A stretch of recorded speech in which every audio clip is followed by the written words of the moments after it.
Morning class.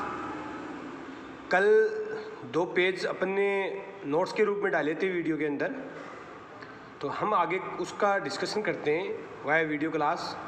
मैं आपको ये टॉपिक है बुक से समझा रहा हूँ, क्योंकि इसके अंदर अपन एक भी पॉइंट छोड़ नहीं सकते। तो 1 बाय 1 आप इसको देखिए क्या कहना चाहता है। हम चैप्टर पढ़ रहे थे कॉन्ट्रैक्ट का, और कॉन्ट्रैक्ट के अंदर अपन टॉपिक ले रखे थे एजेंसी। अब एजेंसी क्या होती है, आपने नाम तो बहुत बार सुना होगा कि एजेंसी ले रखी है उसने, उसकी एजेंसी है, उस प्रोडक्ट की एजेंसी है। वास्तव में एजेंसी क्या होती है कि एजेंसी का मतलब होता है कि जब कोई व्यक्ति किसी दूसरे व्यक्ति के साथ, दूसरा वाला व्यक्ति उसके अंडर में होता है, जिसको एजेंट कहते हैं, और जो व्यक्ति जिसके अंडर में होता है वो जो सुपीरियर व्यक्ति है वो उसको कहलाता है प्रिंसिपल। तो हम एक बार इसको देखते हैं क्या लिखा हुआ है कॉन्ट्रैक्ट एक्ट में। Indian contract act has not define agency. Agency को डिफाइन ही नहीं किया, सिर्फ उन्होंने क्या दी है, धारा दे दी। But section 182 to 38 deal with the agency relationship only. वो सिर्फ एजेंसी का रिलेशनशिप होता है उसको समझाता है। तो in short the relationship between a principal and an agent, एक एजेंट और प्रिंसिपल के बीच में जो संबंध होता है इज नोन एज एजेंसी। उसे क्या कहते हैं, एजेंसी कहते हैं। ध्यान से समझना, बहुत ही अच्छा, आई विल अंडरस्टैंड यू। बड़े ध्यान से समझना कि जब किसी प्रिंसिपल और उसके नीचे काम करने वाले व्यक्ति, जिसको क्या कहा जाता है एजेंसी में, एजेंट कहा जाता है। जैसे अब अपने स्कूल के अंदर रिलेशन होता है टीचर और स्टूडेंट का, लेकिन एजेंसी में रिलेशन किसका होता है बेटा, प्रिंसिपल। प्रिंसिपल का मतलब जिस व्यक्ति का, जो व्यक्ति मालिक है और जिस व्यक्ति के द्वारा उस मालिक के अंडर में काम किया जाता है उसे क्या बोलते हैं, एजेंट। तो the principal and an agent is known as agency. इस रिलेशनशिप को क्या बोलते हैं, एजेंसी। बाकी इसने इंडियन कॉन्ट्रैक्ट एक्ट ने सेक्शन में कुछ भी नहीं कहा है। According to court's decision, the essence of agency is that principals give authority to his agent to establish contractual relationship with the other third person। देखो क्या बोल रहा है कोर्ट। डिसीजन क्या बोलता है, कोर्ट ने एक डिसीजन दिया कि the essence of agency. Essence का मतलब हो गया उसका मेन रूप, मेन सारांश ऑफ एजेंसी। एजेंसी की मूल आत्मा क्या है, इज दैट है the principal give authority to his agent to establish. एक व्यक्ति के द्वारा दूसरे व्यक्ति को अथॉरिटी देना। यहाँ इतना समझो कि प्रिंसिपल एक व्यक्ति है और गिव देता है अथॉरिटी का मतलब पावर टू हिज एजेंट का मतलब दूसरे व्यक्ति को, अपने एजेंट को, अपने अंदर काम करने वाले व्यक्ति को, टू क्या करने के लिए, टू के मतलब लिए, एस्टेब्लिश का मतलब हो गया स्थापित करने के लिए, कॉन्ट्रेक्चुअल रिलेशनशिप किसी भी एग्रीमेंट और ठहराव को एस्टेब्लिश करने की अथॉरिटी देता है विद थर्ड पर्सन, किसी तीसरे व्यक्ति के साथ। इन, इसमें आगे नहीं लिखा हुआ, मैं बता देता हूँ इसमें क्या लिखा हुआ आना चाहिए कायदे से। इन हिज ओवन नेम, यहाँ पे आगे लिखो इन हिज ओवन नेम। जब किसी व्यक्ति के द्वारा अपने नाम के लिए यूज करते हुए, अपना नाम यूज करते हुए किसी एजेंट को, काम करने वाले व्यक्ति को तीसरे व्यक्ति के साथ अथॉरिटी दे देना। मतलब सपोज करो आपके पापा आपको ये कहते हैं कि जा और किसी मिस्टर राम के साथ 5,000 रुपये की डील कर लो, तो आप तो एलिजिबल नहीं हो, बट आपके पापा ने आपको अथॉरिटी दे दी कि आप मेरी जगह चले जाओ।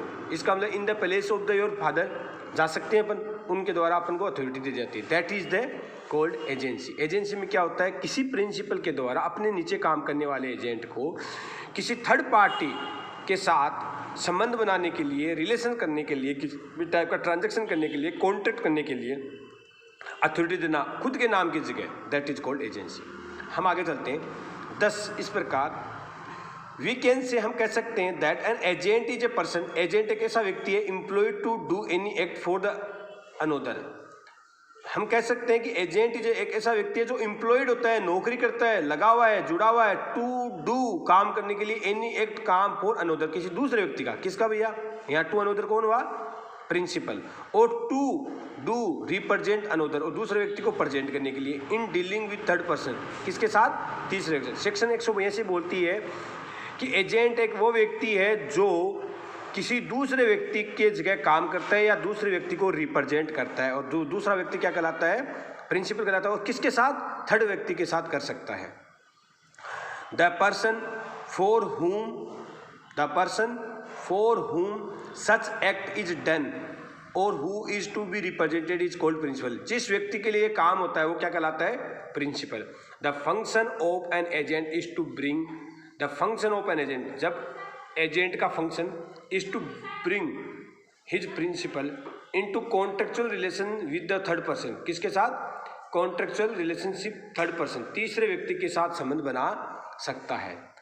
Essentials of relationship of agency, essentials of relationship of agency, एक एजेंट अपने डेफिनेशन में कुल मिला के क्या देखा, इस पॉइंट को अपन अभी कंटिन्यू करते हैं। पहले इसका एक बार थोड़ा सा समराइज कर लेते हैं। समराइज में क्या पढ़ेंगे भैया, कि हमने एजेंसी में पढ़ा कि जब किसी एक व्यक्ति के द्वारा दूसरे व्यक्ति के साथ जब कोई संबंध होता है, दूसरे व्यक्ति की अथॉरिटी के तहत नीचे वाला व्यक्ति कोई काम करता है तो वो एजेंट कहलाता है, और जिस व्यक्ति के अंदर काम करता है वो प्रिंसिपल कहलाता है।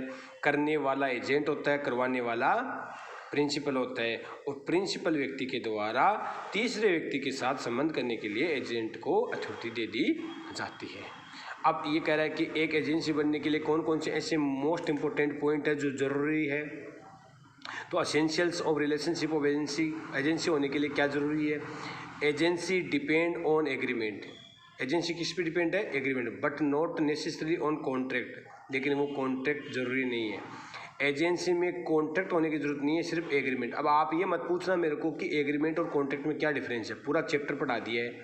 एग्रीमेंट एक व्यक्ति के द्वारा प्रपोज किया जाता है, दूसरे के व्यक्ति के द्वारा एक्सेप्ट किया जाता है, वो एग्रीमेंट कहलाता है। लेकिन जब तक वो इनफोर्सेबल बाय लॉ नहीं हो तब तक वो क्या नहीं बनता, कॉन्ट्रैक्ट नहीं बनता। तो इसने बोला कि agency depend on agreement, agreement पे डिपेंड करती है, but not necessary on contract. इसमें कॉन्ट्रैक्ट होना जरूरी नहीं है। As between the principal and third person, as between the principal and third person, तीसरे व्यक्ति के साथ और प्रिंसिपल के बीच में, एनी पर्सन में बिकम एन एजेंट। भैया व्यक्ति एक्स और व्यक्ति वाई, इन दोनों के बीच के अंदर कोई रिलेशन होना था, कोई डील होनी थी, लेकिन वो आपस में मिलना नहीं चाहिए। वो किसी जो मिस्टर एक्स है वो जो थर्ड पार्टी वाई है उसके बीच में डील करने के लिए मिस्टर जेड को ठेका दे देता है कि आप मेरी जगह आप काम करो। तो क्या बोल रहा है, as between the principal and third person, principal और थर्ड पर्सन के बीच में जो बीच में व्यक्ति होता है, एनी पर्सन में बिकम, वो क्या बन जाता है, agent. As such even a minor may be an agent, एक माइनर भी क्या बन सकता है, एजेंट बन सकता है। याद रखना, माइनर कॉन्ट्रैक्ट नहीं कर सकता, लेकिन माइनर क्या बन सकता है, एजेंट बन सकता है। Again no consideration necessary to create agency, और एजेंसी करने के लिए कोई कंसिडरेशन, अच्छा कॉन्ट्रैक्ट में कंसिडरेशन होना जरूरी है।